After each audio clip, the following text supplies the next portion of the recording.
Aloha, everyone out there in radio, television, and internet land. I'm Jason, your host, Jason Schwartz at the Neutral Zone, MauiNeutralZone.com, both on Akaku Maui Community TV and Media, and the radio, 88.5 FM, the voice of Maui, and on the internet, on YouTube.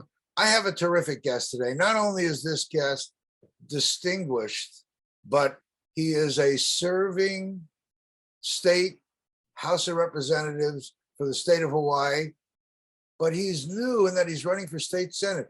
Angus McKelvey, welcome to our show. Thank you so much, Jason. As we were talking about in the beginning, I look forward to any opportunity, no matter the medium or airwaves, to be able to reach out and discuss things with people and talk about and give them information and answer the questions that are on top of everybody's mind, let them know more about me. I've been a state rep since 2006 for West Maui. However, this new state Senate district, and I say new, because of reapportionment, includes almost half of Maui Island now.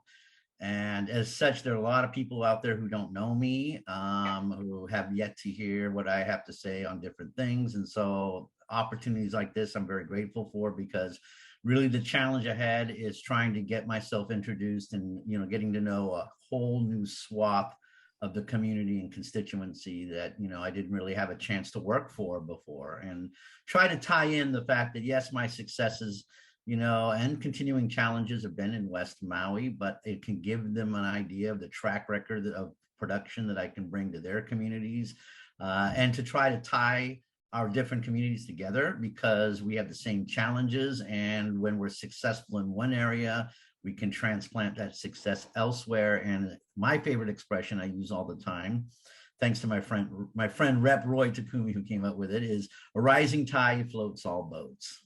A rising tide raises all ships. Yeah, exactly. And so when you have a success in affordable housing for teachers in Lahaina Luna, that's something that can be transplanted over into Kihei, Mauka of the Honopi'ilani Highway. When you have a success in preserving affordable housing at the Lahaina Crossroads and the Front Street Apartments, you can translate that success into areas in Waikapu. And so these are the kinds of synergistic tie-ins that I'm trying to create, if I'm elected to the state senate. I use the word if because, my humble outlook is that despite, one's degree of service or anything else, the fact is it's up to the voters to make that final decision. And, nothing is a given, and all that's given is hard work and opportunity. And that's kind of it. And you said it right there, the words that to me are very important. It's up to the voters. And hopefully it's these kind of forums that show candidates so the public can know who you are. Like yesterday, I interviewed someone else running in your race. And I think it's really important that people get to see, they can see and compare for themselves rather than have other groups. There are other groups giving you their opinions. I really trust to say that's just an opinion. Make your own decision, people. Please do. Mm-hmm. Pretty much, and I'm at peace with whatever is the end result, because I know that basically I know that I'm going to leave nothing on the field or off the field, I should say, and, work my hardest. And, at the end of the day, hopefully the voters will see in what I have done and what I can do and what I'm going to try to do, and support me in that endeavor. And if not, then, life goes on. The sun will still rise over Haleakala, and there's a lot of great opportunity out there in this crazy world right now. What made you start doing this? I remember way back, I guess I'm somewhere between the age of your mom and you, and so I remember when your mom was really a fixture there on Front Street, developing the Lahaina community really, and you were her son, I remember, and suddenly you decided you were going to run. And I never forget that. That was very meaningful to me, that you had made a decision to jump into that. What sparked you then, and how have you maintained that through the years? Well, it was one of those straw that breaks the camel's back moments, where before I've been heavily involved in the community. I'd worked as a consultant on various campaigns beforehand, some successful, some not. And what happened is that, it takes two parts of the legislature to fund projects, but the funding to be successful usually needs to start from the House of Representatives side. And we had lost funding yet again for what was just then a plan for this thing called the Lahaina bypass. And we'd also lost funding for this thing to widen the Honopi'ilani Highway, the existing highway, from 2 lanes into 4 lanes, which it is today. And I was stuck in, absolute gridlock because of a fire, traffic with no alternative road in or out. And I got a call from my then counterpart, basically very upset, or not, then counterpart, sorry, but then our state senator very upset that the funding for both the widening and the bypass had failed yet again in the House of Representatives, because the current representative at the time was not really focusing fire and creating a strategic plan to get it over to the Senate. And I'm like, okay, I got to step up and put up or shut up. Working with my mom, working with the community groups that she founded, Lahaina Town Action Committee, West Maui Taxpayers Association, with other people. I'm like, okay, it's time to serve my community and put my skills to use on the front lines. And I think we can do this. We can rescue this. We can get this funding. We can, use a relationship I had at the time with Senator Inouye, as a family friend, and who was also not happy at all with the funding falling through, because he had just secured the federal portion on his end. And he was, Angus, I am not happy, as he, to imitate him. And so I jumped in. And, the fruits of this labor are there in front of you today. All stages of the bypass that exist were because of my efforts, along with those of him and, my counterpart in the state Senate and others, to, form a strong team in the county at the time, the councilors and the mayors, to basically, form this, really strong alliance and work hard and create a strategic plan to get this through. And getting the money is only half the battle, as I like to say. As we're experiencing now with the screw up with the latest phase of the bypass, which I'm not happy, it's executing it. It's getting the pieces in motion to actually turn the, the obligatory notes into the money, into the mechanism and contracts and the construction. Who makes that happen? Is that after it leaves you, you've got to crack a whip, or is that a governor doing? It is a governor thing, and it's a lot of carrot and stick. I mean, there's, and I've been I haven't been shy. When I first ran, I was a very vocal critic of the powers that be. I think that's one of the reasons why I was able to successfully upset an incumbent at that point. I've been very open about that since then, as past governors can probably attest to you. I'm the squeakiest wheel, using the media to basically voice the frustrations of the community, to force, and to try to get things through.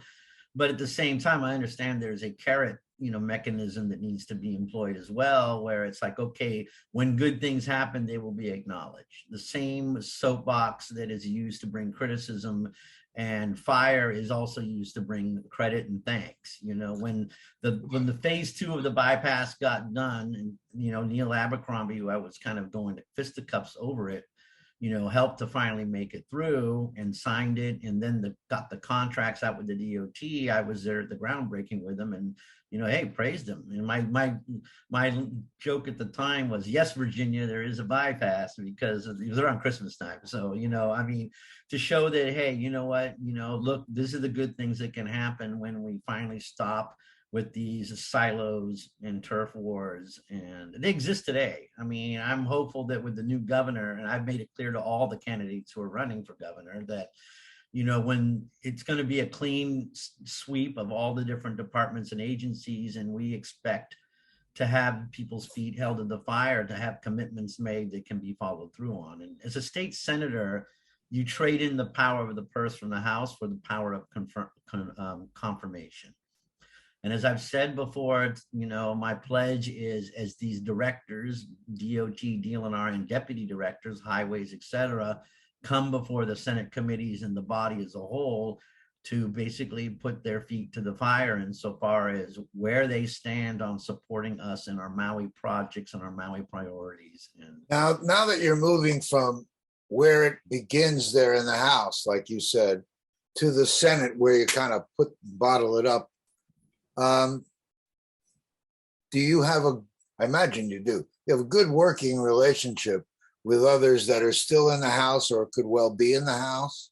Oh, yes. I've got numerous colleagues in the House who I'm great friends with. I have 26 good friends in the House, which was, because of COVID and other things with my, family and my mom's caregiving, I did allow, to be honest with the voters and the people out there, there was some, disconnection that was starting to occur. But, now that we've come out of this, now I've used my mom's passing as a, way to re-inspire and rededicate myself. And, I've reconnected these relationships and re-strengthened them like weavings on a basket, on a net.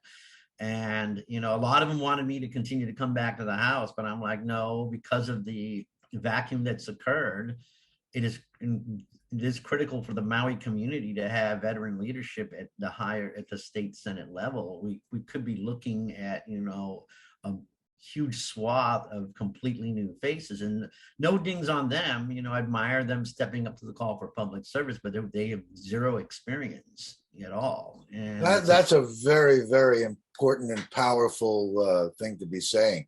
We really need experienced leadership to continue and grow what we need, especially the district that you're in. You're talking about, I call it the bread basket. It's where all the money is coming from, I would think, for the whole Maui. So a role like yours is really, and it's interesting that you see that with this opening, how important it is to switch. A thoughtful leadership is also recognized in you. Thank you for that. Well, and the point I want to bring up, since we're at this juncture, is that, I also have a great relationships with a good majority of the state senators that are probably going to get reelected or elected, as in the case of Tim Richards from the Big Island, into office. And, I've had several that came to one of the events that I had in Honolulu around the convention. I've been talking to them on the phone. I've had relationships with them before when they were in the House or other branches of government. And so I've already really started to build a strong network, of allegiances with probably who are going to be the other state senators. And, having in the state Senate, if you have 12 other people who will work with you and agree with you, then you have a lot of impetus to be able to do good things. And so I think that having all of them as friends and colleagues and reconnecting with them, especially, I think bodes well for my chances to be successful with an agenda that I'm trying to lay out through the campaign and on my website, macforsenate6.com, where I'm being very open about some of the plans and ideas and the priorities that I want to bring to the state Senate. But I think the biggest thing I try to underscore there, and I'm underscoring everywhere else, is it's not about what Angus wants to do. It's not about while I may have the game plan and a road plan and a network to accomplish this, it's really got to be community driven. And I bring up the best example is the widening of the Honopi'ilani Highway. When the DOT came out with their original plan to do it, it was a total Honolulu top-down special. And a lot of people were upset. So the at that time, Lahaina Town Action Committee under Theo Morrison hired a consultant, a remarkable renowned traffic consultant named Jim Charlier, who had created this new process called charrette. And the charrette was a community planning and design system to plan and design a highway or a infrastructure improvement from the community, from the ground up, using the community as working groups, breaking out into different facets, using whiteboards. So people not only got to contribute, but as we started to move towards conclusions, people could see why, hey, this idea, while may be great, may not work, or we may have to tweak it like this. And so during this whole process, when the project finally came to be, instead of people protesting it and being upset, you had the community supporting it. And once that occurred, that's really important. To make it. I remember a charrette I guess it was years ago in Wailuku, when they were planning figure out what to do about parking in Wailuku that now they're in construction on. I don't know if you ever, same kind of ideal of a charrette, but there they didn't really follow. They didn't move into action from the charrette and it broke down. I'm Yes, and really you glad need to hear have, you that's had why a success. having the consultants and the powers that be, DOT, there involved in the charrette system from the beginning is critical. Yeah. I mean, we had Charlene Shibuya, who is now retired, as one of our best traffic engineers, Maui division heads, who was there the entire time. You know, meeting with the breakout groups, meeting with the thing, presenting it, taking the results back to Honolulu. And as a result, we were able to create a really, you know, calming, nice, multi-use roadway. Now I bring it up here now because we've seen the opposite in Kihei with this new roundabout that has been unveiled. Yeah. The community was never consulted except in a glancing blow. The Honolulu powers that be basically decided that they were going to do it because, hey, it worked here, even though what had worked before was a 1-lane roundabout, and now they're talking about a massive 2-lane roundabout in the middle of a major freeway, for lack of a better word. And you have what I call the European vacation scenario happening, where people are not used to roundabouts to begin with, let alone 2-lane roundabouts where you have to switch and turn and people can get trapped or have collisions in them. Look, it's the proverbial, look, kids, Big Ben Parliament.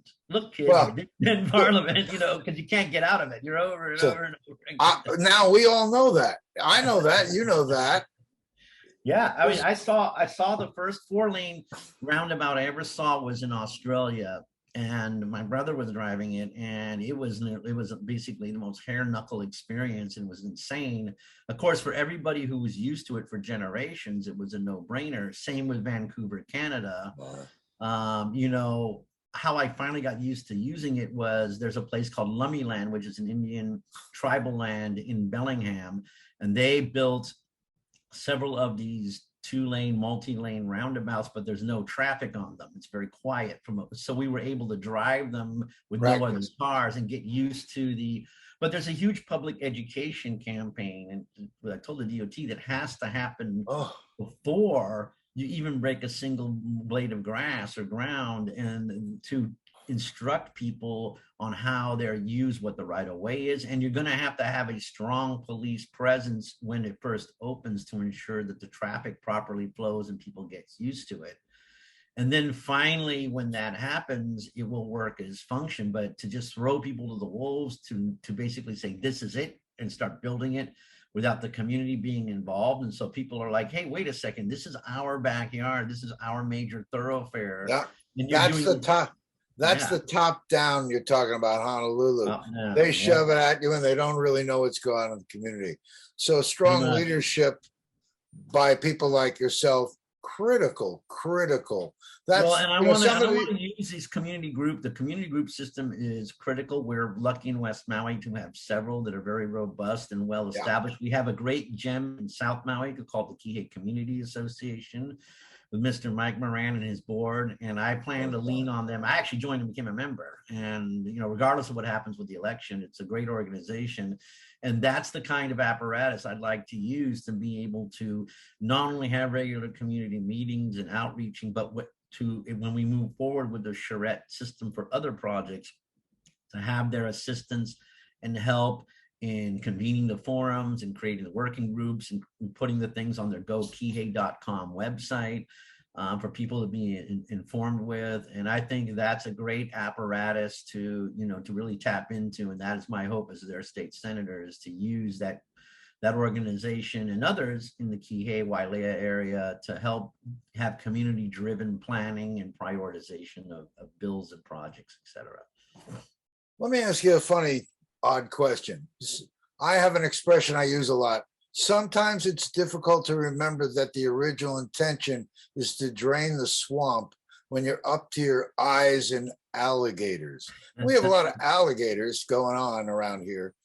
I've for years been talking about an alternative of how to raise money for far out projects that don't need the government. I sometimes wonder, I've had economic development ideas that don't seem to have a reception. There's no basket to be able to bring these ideas into to explore. Have you been able to figure out where is the creativity of looking into the future from the government? I've had a real block there, and seeing. Well, I think it depends on your elected officials and their world out view and their way I'm a spaghetti against the wall guy. And it's like at the very beginning before session in November and December is when we start doing the brainstorming, the community meetings, the ideas that get emailed, and you start throwing them like spaghetti against the wall. You're only limited to X amount of bills per session. And so so it becomes that process like a charrette where you start to discuss these ideas and kind of weed through them and say, okay, this may not work because of X, Y, and Z. It's unconstitutional, or it's a federal role, not a state role. This will work, but we need to tweak it and perhaps be open to doing Z and X, Y, and Z for it. And then get it ready for introduction as a bill. But then during that time, as bills move through, that's when the public gets to respond and comment and create input to further refine the legislation. And, out of the 3,000 bills that get introduced every legislation, only 300 approximately make it up to the governor's desk. 3,000 bills are usually what starts with both chambers. And then you end up with about 300 to 600, depending on if there's, the economic forecast models of whether it's going to be a surplus or a deficit year. Well, see, my question was really, I guess maybe I shouldn't be asking a legislator, because you are hands-on. Your creativity comes in being able to sift through the ideas that come at your dartboard. But I'm talking about our government doesn't have, they say, oh, we're going to get grants together. We're going to be giving grants out to people in our community, but there's no one looking, there's no focus on future, as I would seek be needed to get the public more involved in funding future ideas. I don't know where there's an economic development department that makes the room for that. They seem to be on an old track. Well, it's critical that there's two economic development entities at the state level. It's Department of Business, Economic Development and Tourism, and at the county level, it's the Office of Economic Development.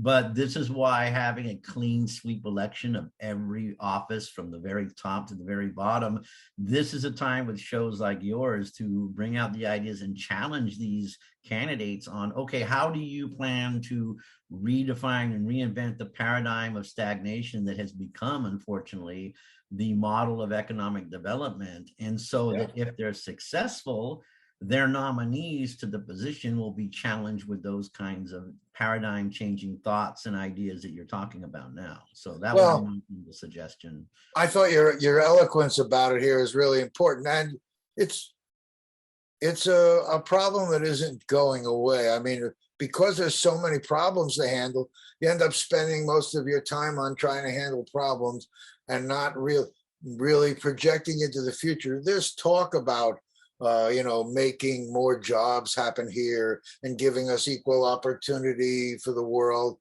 But we are the most remote landmass. We should be doing things differently. And yet I don't see those discussions publicly. I mean, I'm talking about the same idea. I may have worked it out with Pundy and the guy years ago, but no one else is listening. You have to keep moving the ball forward. I feel like I'm pushing this ball up the hill. The world is now breaking down enough where hopefully we'll realize it's really important to be projecting. You may not remember, I guess I'm bringing it up because it's important to me. In 1990, I was talking with the Maui Electric and the advisory board on planning the long-range energy future of our island. And then when it came to implementation and doing things, there was such a resistance in the business community from making a big shift. It paralyzed things. In housing, I watch how things gotten paralyzed because of this political process and because of business interests that really had a stranglehold on the way things were done and aren't shifting. I'm not sure if it's a legislative role or I'm just trying to bring up what happens. Things get stagnant here too locally. There's this real challenge to make a big change. Your idea about a clean sweep, that sounds really powerful. I hope that it. Well, it's whoever- actually happening because of reapportionment and because of the terms that are up for the existing. Everybody is up this year. This is why this is even though there's not a presidential election year, it's a huge election year for the people of Maui and Hawaii, because everybody is up from the governor all the way down to dog catcher.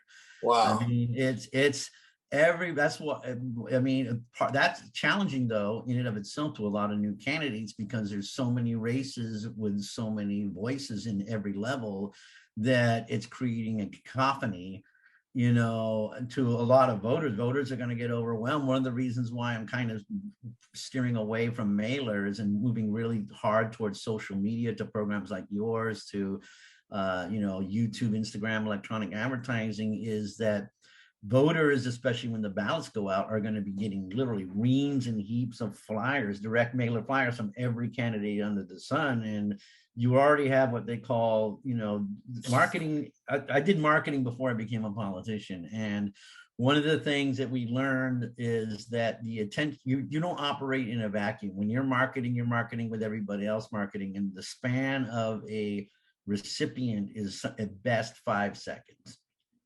You get, like, this is literally how it goes. When you do a flyer, brochure, you're like, wow, this is amazing. You put all these great ideas in there. You get all this little text, and like, this is my thought, this, and this.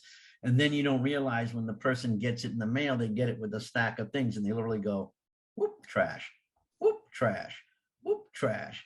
So your job, your effective marketing is literally your name and one big idea and your website, and they'll go, oh, and they'll stop for that 5 seconds and go, oh, I've got to check it out more. Then they'll throw it away. Well, you know, when you're saying that, I'm looking behind me and I'm realizing I have these 3 logos to try to explain the concept in full, but they'll look and say 3 logos next. You're right. They will. They'll go next, but a real powerful graphic, a main message, and a tag line, you know, for more information. And once the curiosity has been piqued, you know, by the brand that you've hopefully branded to the point where people become recognizable, then during that 5 seconds, it actually sticks to them when they get closer to elections. Like, okay, I better research what all these guys and gals are about. It's like www.schwartziswithyou.com or X, whatever your URL is, or vote Schwartz. And then they're now focused in on those details. I hope. I say that, you know, like you say, if you only have 5 seconds worth with the overwhelm and things that are going on in life, this election is really for newer people a big question mark. You really don't know. I have no idea. With 7 people we have a lot in of the race, voters too, because of COVID. A lot of people moved in here because of the fact their jobs became remote and are living here, and they may have voted in the mainland still for the last election, but this time around they're probably going to vote here. And they're like, okay, I want to get involved. I registered to vote here. You know, what are my choices? How are these people actually going to? That's when your marketing hopefully has made a brand ID in their mind enough for them to burrow down into your platform a little bit more and, you know, look at what you're trying to do and say, and, you know, and then hopefully they'll be like, okay, this person, their philosophy, their ideas, while some are great, some I don't know about, but I like the philosophy. I like where their centered is, you know, what their value system is, you know. I mean, really, at the end of the day, I think that's when most people will feel comfortable in making the choice that they make. But I love your scenario. The only thing that I know is there are groups out there that say, hey, you guys are too busy. Here, we've done the heavy lifting. These are the people to vote for. I have an issue only in that process has not adequately handled this huge number of candidates, and that first sift is a bit strange to me. Not all the candidates get shown. Well, I mean, at the end of the day, you know, there are a lot of, you know, members of these groups that either have been members of them or they follow their, you know, they believe in what the group is trying to do, X, Y, or Z. And so, yeah, they, given all the voices and all the races and all the noise, they'll be like. And they're in that carton of stacked political things coming. So hopefully by the end of this, we'll recycle all those political flyers and turn them into straws that biodegrade. I got no. Well, you know, I've always been a strong environmentalist, and part of it, it's true, is trying to stop the slaughter of trees. You know, with all of these printed mail pieces, they're, besides being very expensive, they're, you know, they are not the most friendly way to get your message out. And so, but I think my district in particular, from the marketing that has been done, is the most electronic savvy, for lack of a better word, district that there is in Hawaii. We have the highest use of social media. We have the highest use of the different types of media platforms, from Instagram to YouTube to everything else, Facebook, obviously, all of that goes out there. A lot of Maui Now is a good example. I mean, their bulletins and their alerts are widely circulated faster than a wildfire and up on the hillside here. You know, because this has become such a media interconnected community. And, you know, part of the, you know, people told me flat out constructive criticism. Hey, you know, you're doing a good job, a better job of getting your message out, and especially what you're doing as a rep in social media, but you need to be more, not the word they're used is more, more community, more driven community, more be willing to quicker to take a more, you know, pointed position of echoing the outrage or concern in the community. And, you know, and I understand that this is why it's an active electronic media. And that's how you stop that top down thing. Like you said, the community activity drives what you want the government to do. And it's great to think that there's a representative like you that's been so connected and in touch with your community for a long time.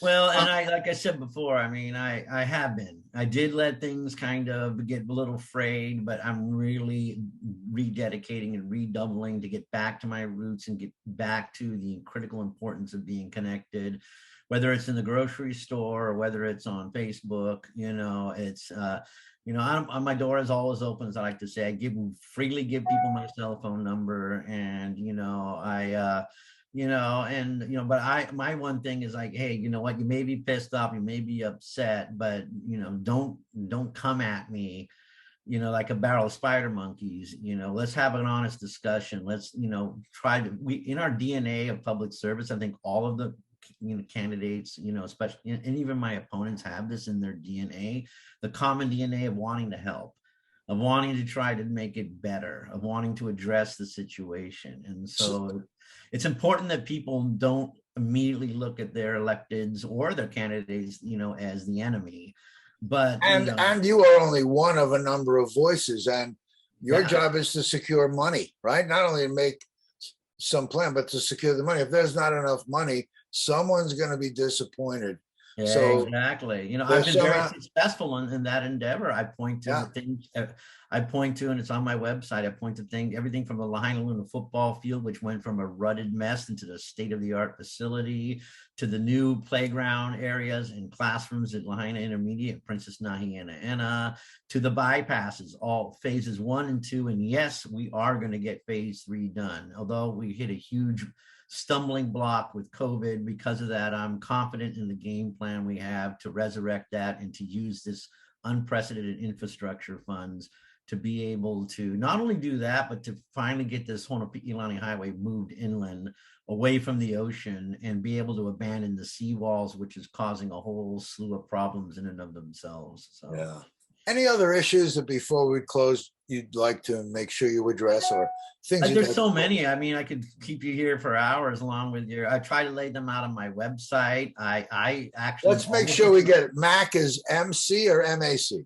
MAC, the number 4, Senate, SENATE, the number 6. I'm all about catchy things.com.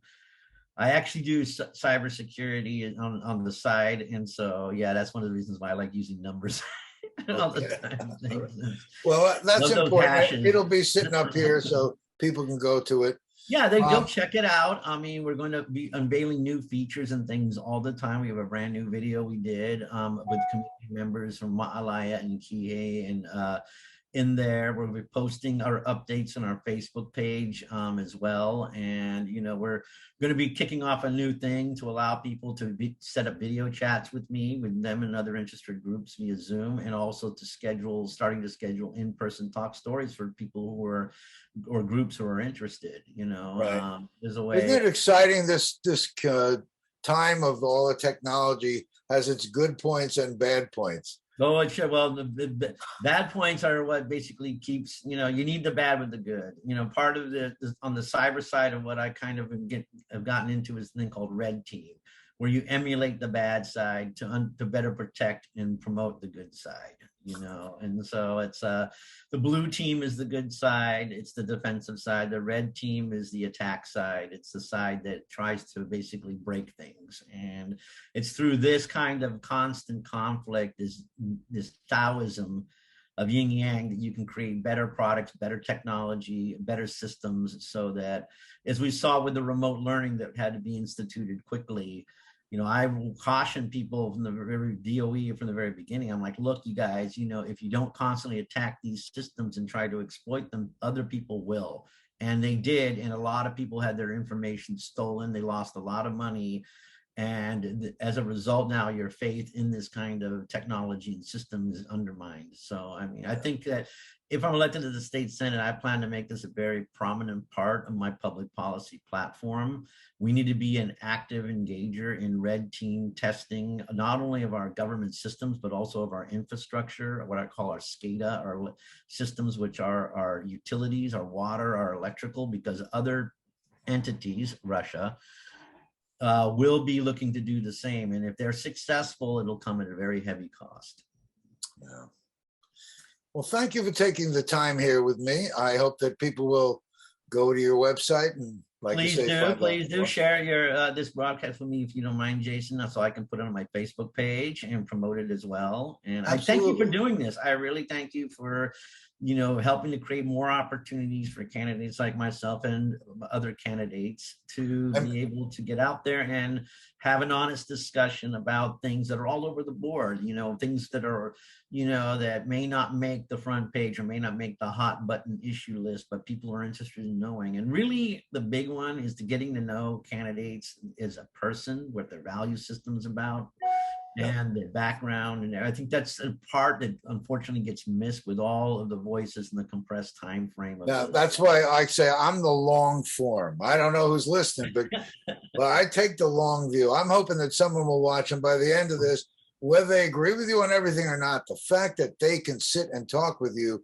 and you will share about ideas and hash out things is so important. And that's why I do these things. That's why I've been doing it all these years. Let's enjoy the ride. Let's enjoy the richness of dialogue. We are only given one time on this earth to share ourselves with others and to create these kinds of networks, because once we're gone, they will not exist anymore. These opportunities won't exist anymore. So that's what I think is the most important thing to me philosophically, and hopefully to others, is, use shows like yourselves and what you're doing, use them as a way to engage in dialogue. And, my slogan for this election is forward together. And I think that's really encapsulates what we should hopefully try to do. And shows like yours help to create that kind of environment. So thank you for doing this. And I'm on the same page. I'm a Team Aloha guy.